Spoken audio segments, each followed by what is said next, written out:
चुनावी रैलियों और प्रचार में सेना के जवानों की तस्वीर इस्तेमाल करने पर चुनाव आयोग ने एक सख्त रुख अपनाया है। चुनाव आयोग ने सभी राजनीतिक दलों को चिट्ठी लिखकर सेना से जुड़े लोगों का राजनीतिक इस्तेमाल नहीं करने की चेतावनी दी है। चुनाव आयोग इस मुद्दे पर सभी दलों को बुलाकर बातचीत भी कर सकता है। आपको बताएं कि आयोग ने अपने पुराने निर्देश का हवाला देते हुए कहा है कि राजनीतिक पार्टियां और नेता सतर्कता बरतें और चुनाव प्रचार में डिफेंस पर्सनल और डिफेंस फोर्सेस के कामों की तस्वीरों का इस्तेमाल ना करें। चुनाव आयोग ने कहा कि रक्षा मंत्रालय की ओर से आयोग के संज्ञान में लाया गया है कि राजनीतिक पार्टियां, उनके नेता और उम्मीदवार अपने इलेक्शन प्रोपेगेंडा के तौर पर विज्ञापनों में डिफेंस पर्सनल की तस्वीरों का इस्तेमाल कर रहे हैं। मंत्रालय ने आयोग से गुजारिश की थी कि इस संबंध में जरूरी निर्देश जारी किए जाएं। विपक्षी पार्टियां बीजेपी और मोदी सरकार पर पुलवामा आतंकी हमला और बालाकोट एयर स्ट्राइक को लेकर राजनीति करने का आरोप लगाती रही हैं। रक्षा मंत्रालय की गुजारिश पर चुनाव आयोग का आदेश जारी करना विपक्षी नेताओं के लिए एक करारा जवाब है। सेना को लेकर राजनीति कौन कर रहा है, ये भी साफ है। शनिवार को चुनाव आयोग ने सभी राजनीतिक दलों को नोटिस जारी कर सेना के जवानों की तस्वीरें चुनावी रैलियों, विज्ञापन या प्रचार के कार्यक्रमों में इस्तेमाल नहीं करने को कहा है। चुनाव आयोग इस मुद्दे पर सभी दलों को बुलाकर बातचीत भी कर सकता है। सूत्रों के मुताबिक आने वाले 1 से 2 दिन के अंदर लोकसभा चुनावों की तारीख का ऐलान हो सकता है। तैयारियों को लेकर शनिवार को समीक्षा बैठक हुई। सूत्रों के मुताबिक 7 या 8 चरणों में सभी 543 सीटों पर चुनाव कराए जा सकते हैं। पहले चरण के लिए अधिसूचना इस महीने के आखिर में जारी हो जाएगी और इसके लिए वोटिंग 10 अप्रैल से शुरू हो सकती है। 16वीं लोकसभा का कार्यकाल 3 जून को खत्म होना है। 2014 में 5 मार्च को लोकसभा चुनाव की तारीखों का ऐलान हुआ था। तब 7 अप्रैल से 12 मई तक 9 चरणों में वोटिंग हुई थी। इस बात की भी संभावना है कि चुनाव आयोग लोकसभा चुनाव के साथ ही आंध्र प्रदेश, ओडिशा, सिक्किम और अरुणाचल प्रदेश के विधानसभा चुनाव भी साथ करा सकता है।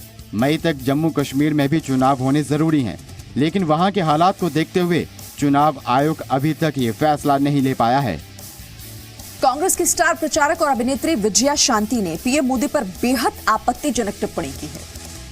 हैरानी की बात यह है कि विजया शांति ने पीएम के खिलाफ आपत्तिजनक शब्दों का इस्तेमाल कांग्रेस अध्यक्ष राहुल गांधी की मौजूदगी में किया। विजया शांति ने कहा, लोग डरे हुए हैं क्योंकि उन्हें पता नहीं कि मोदी कब बम फेंक दे।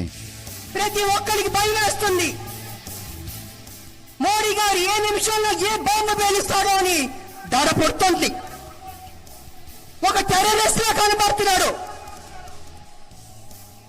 ప్రజల్ని ప్రేమించాల్సిన పోయి ప్రజల్ని భయపెడుతున్నాడు ఇది ప్రధానమంత్రి గారి లక్ష్యం కాదు అక్షయం కాదు।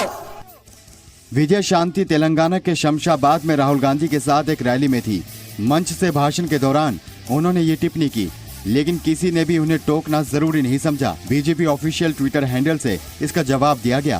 कांग्रेस पूरे तरीके से पाकिस्तान और वहां मौजूद आतंकियों के प्रति हमदर्दी दिखाने लगी है। वेलकम टू न्यू इंडिया, ये डर अच्छा है। जम्मू कश्मीर के पूर्व मुख्यमंत्री महबूबा मुफ्ती को कश्मीर की चिंता कम और वोटों की चिंता जरा ज्यादा है। सेना के शौर्य पर सवाल उठाने वाली महबूबा मुफ्ती ने कहा है कि पुलवामा आतंकी हमले के बाद कश्मीर के लोगों को डराने की कोशिश की जा रही है। बालाकोट एयर स्ट्राइक और एलओसी पर जारी तनाव के लिए पीडीपी अध्यक्ष महबूबा मुफ्ती प्रधानमंत्री नरेंद्र मोदी पर पिछले कई दिनों से निशाना साध रही हैं। महबूबा मुफ्ती ने अब कहा है कि वो बीजेपी के चुनावी फायदे के लिए जम्मू कश्मीर को जंग का मैदान नहीं बनने देंगी। श्रीनगर में पीडीपी की बैठक में जमात इस्लामी पर लगे प्रतिबंध और हुर्रियत नेताओं की गिरफ्तारी पर भी चर्चा हुई। बैठक के दौरान महबूबा मुफ्ती ने आरोप लगाया कि सरकार मुस्लिमों के धार्मिक मामलों में दखल दे रही है। महबूबा मुफ्ती ने कहा कि पुलवामा आतंकी हमले के बाद कश्मीर के लोगों को डराने की कोशिश की जा रही है। आपके यहाँ मुशर्रफ और डॉक्टर मनमोहन सिंह के पोस्टर लगे जम्मू कश्मीर, क्या आज आप सोच सकते हैं ऐसा करेंगे आप? हालांकि इमरान खान ने बहुत अच्छा कदम उठाया, क्या आप सोच सकते हैं कि आप इमरान खान और मोदी का कोई पोस्टर लगा सकते हैं यहाँ? पाकिस्तान अपनी हरकतों से बाज नहीं आ रहा। जम्मू कश्मीर में सीमा पार से लगातार सीजफायर का उल्लंघन हो रहा है। पाकिस्तान की तरफ से लगातार हो रही गोलाबारी की वजह से नियंत्रण रेखा पर तनाव की स्थिति बन गई है। भारतीय सेना की चेतावनी के बावजूद पाकिस्तान ने शनिवार को भी राजौरी जिले में नियंत्रण रेखा पर भारी गोलाबारी की। राजौरी के अलावा पाकिस्तान ने अखनूर में भी एलओसी से सटे कुछ गांवों में गोलाबारी की है। शुक्रवार को भी पाकिस्तान ने पुंछ के शाहपुर और करनी सेक्टर में गोलाबारी की थी। जिसमें जम्मू कश्मीर पुलिस का एक एसपीओ घायल हो गया था। लेकिन तनाव के इस माहौल के बीच भारत ने पाकिस्तान के सामने सद्भावना की एक मिसाल पेश की है। भारत ने अपनी सीमा में गलती से घुसाए एक पाकिस्तानी नागरिक को वहां के रेंजर्स के हवाले कर दिया है। इधर बीजेपी अध्यक्ष अमित शाह ने आरएसएस के नेताओं के साथ लोकसभा चुनाव पर चर्चा की है। अमित शाह ग्वालियर में चल रही आरएसएस की बैठक में शामिल होने पहुंचे थे। ग्वालियर में राष्ट्रीय स्वयंसेवक संघ की अखिल भारतीय प्रतिनिधि सभा का आज तीसरा और आखिरी दिन है। संघ की सभा में दूसरे दिन बीजेपी अध्यक्ष अमित शाह शामिल हुए। सूत्रों के मुताबिक अमित शाह ने संघ के नेताओं के साथ लोकसभा चुनाव पर चर्चा की। बीजेपी अध्यक्ष ने संघ के नेताओं को पार्टी की ओर से चुनाव के लिए बनाई गई रणनीति के बारे में बताया। अमित शाह ने संघ प्रमुख मोहन भागवत के साथ बंद कमरे में चर्चा की। अपने कार्यकर्ताओं को हमने कहा है 100% मतदान करवाना है और मतदाता सूची में हम सभी का नाम है। संघ ने कहा कि वो अयोध्या विवाद मामले में मध्यस्थता पैनल का ना तो समर्थन करता है और न ही विरोध।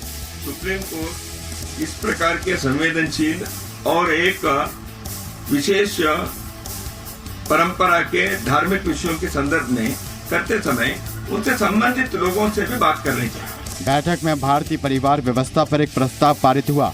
संघ के सह कार्यवाह दत्तात्रेय होसबोले ने कहा कि देश की जनसंख्या नीति का ऐलान होना चाहिए। बालाकोट एयर स्ट्राइक पर दत्तात्रेय होसबोले ने कहा कि सवाल करने वालों को आगे होने वाली ऐसी कार्रवाई में साथ ले जाना ठीक होगा। यूपी सरकार की मंत्री रीता बहुगुणा जोशी का एक वीडियो खूब वायरल हो रहा है और इस वीडियो में रीता बहुगुणा जोशी पत्रकारों पर गुस्सा उतारती हुई नजर आ रही है।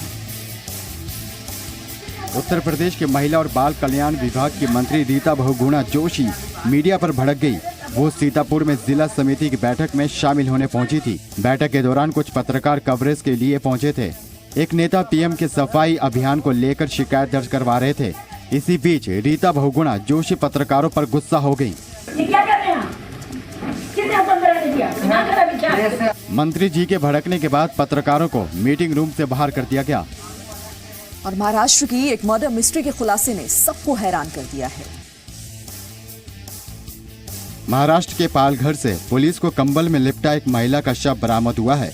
38 साल की योगिता देवरे पति सुशील मिश्रा के साथ नाला सुपारा में रहती थी। योगिता देवरे सुशील मिश्रा की तीसरी पत्नी है। वारदात गुरुवार देर रात की है, जिसका पुलिस ने खुलासा किया है।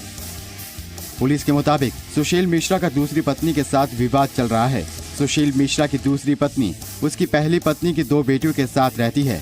योगिता देवरे गुरुवार रात 10 बजे किसी काम से घर से निकली थी।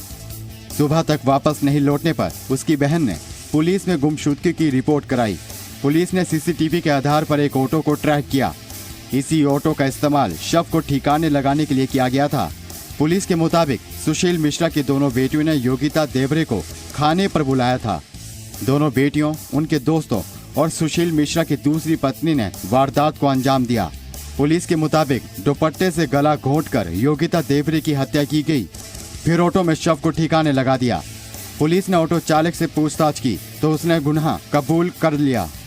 सुशील मिश्रा की 2 लड़कियां, उनके 2 बॉयफ्रेंड और सुशील मिश्रा की जो फ्रेंड थी उसके 2 साथी, ऐसा ये 7 लोगों ने मिलकर योगिता देवरे का उस रात मर्डर करके उसकी बॉडी वहाँ पे फेंकी गई।